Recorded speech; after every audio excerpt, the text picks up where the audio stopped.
Before we get started with today's video, we'd just like to offer you a free online evaluation of your property.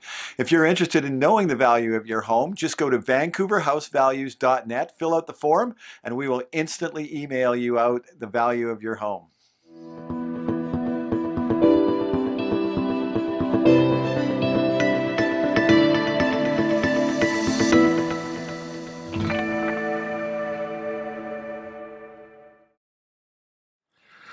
Before we get started with today's video, I'd just like to remind you, if you get any value out of these videos, if you enjoy them, please either click on the like button, make a comment if you're so inclined, or maybe even subscribe to our YouTube channel if you like. So the July statistics for the Real Estate Board of Greater Vancouver are in, and there's no other way to say it other than the markets are on fire. July had over 3,000 sales for the first time in I don't know how long, which is a huge amount. To give you an idea, just to put that into perspective, how many properties sold. Let's back up for a second first. The business pattern this year has been unusual, to say the least, because of COVID. January and February were normally lethargic like they usually are. By the time March rolled around, however, the market was really starting to take off and get going. But by the second or third week, when COVID started to shut the province down, things came to a grinding halt for the last 10 days or so of March and then all of April. But by the beginning of May, things were starting to come back, and May was a little better. June was a little better than that, and now July has been incredibly busy. July was 9.4% above the 10-year average for the amount of sales for the month of July. So that's pretty good. Normally, July is a pretty quiet time of year. So we've also had low inventories for most of the year as well. We're starting to see them creeping up in a few areas, but that's been one of the other reasons why things have been so busy. So I just want to give you an idea of how busy it is, to try and to put this into perspective for you again, as I said. So overall, the list to sell ratios were 25 point, and this is for the entire Lower Mainland, 25.1% of the detached houses on the market sold. 31.1% of the townhomes sold and 24.7% of the condos sold. The Real Estate Board says anything over 21%, essentially 1 in 5 sells, is a seller's market. So we had 25, 31, and 24 for the detached house, condo, and seller and townhouse market. Tells you we're in a seller's market there. But when we break it down into areas a little bit, here's how they broke down by areas. Like I said, the west side of Vancouver, 15% of the overall houses on the market sold. Well, that's the highest that's been for a long time. What's most interesting, though, is 13 houses over $4 million on the west side of Vancouver sold. The market above, earlier in the year, the market above 2.75 million was virtually non-existent. Now up to $3.5 million on the west side, 31% of the houses sold. On the east side, up to 2.25, 46% of the houses sold. In Richmond, which has been really flat, 27% of the houses sold, up to 2.25.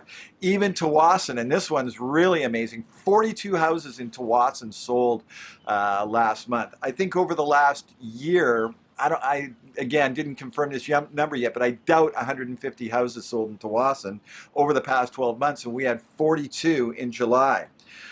So the interest now, when these types of things start to happen, people automatically think, oh, I'm going to list my house and I'm going to, we're going to get rich off it. It doesn't mean that prices are skyrocketing just because the market is busy. It doesn't work that way. It takes a period of time. But we're starting to see evidence that the market is starting to creep up in certain areas. For the entire Lower Mainland, it was only up about 1.7% over the last 3 months. So I certainly wouldn't call that skyrocketing. To give you another bit of an idea of what's going on with properties that sold with multiple offers, here's a real interesting statistic. The West, I'm just talking detached houses in these 4 areas. The condo markets are similar, if not greater than this. So for detached houses on the west side, 32% of them sold in July with multiple offers of the overall market. On the east side, 53% of the houses listed for sale sold with multiple offers. In Richmond, 13% of the houses sold with multiple offers. North Vancouver, 24% sold with multiple offers. So again, what typically happens when people hear about these things and now they jump in and they become one of the 50 to 80% that don't sell. And why don't they sell? Because they overpriced their home. You can't overprice your home in any market, a slow market, a busy market. It just doesn't work. And to give you an example, I did it myself again recently. Once a year, I like to take an overpriced listing just to remind myself why I should never take an overpriced listing.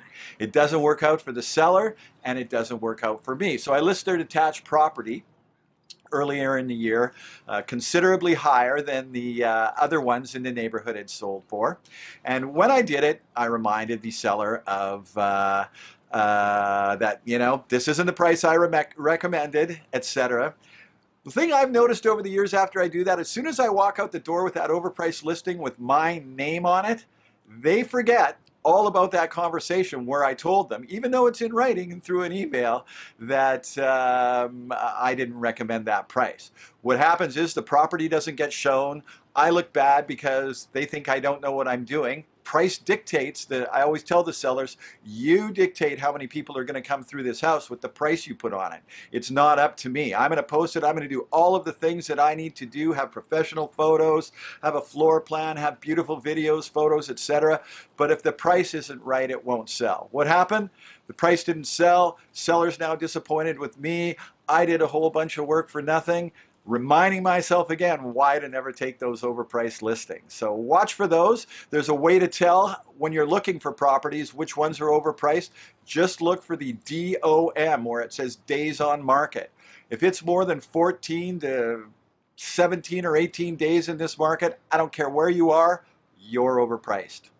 I'm Jamie Hooper with Remax Crest and jamiehooper.com. Thanks so much for listening to this, and please, again, don't forget to make a comment or like this video, and we'll be back to talk with you again about the Vancouver real estate market very soon.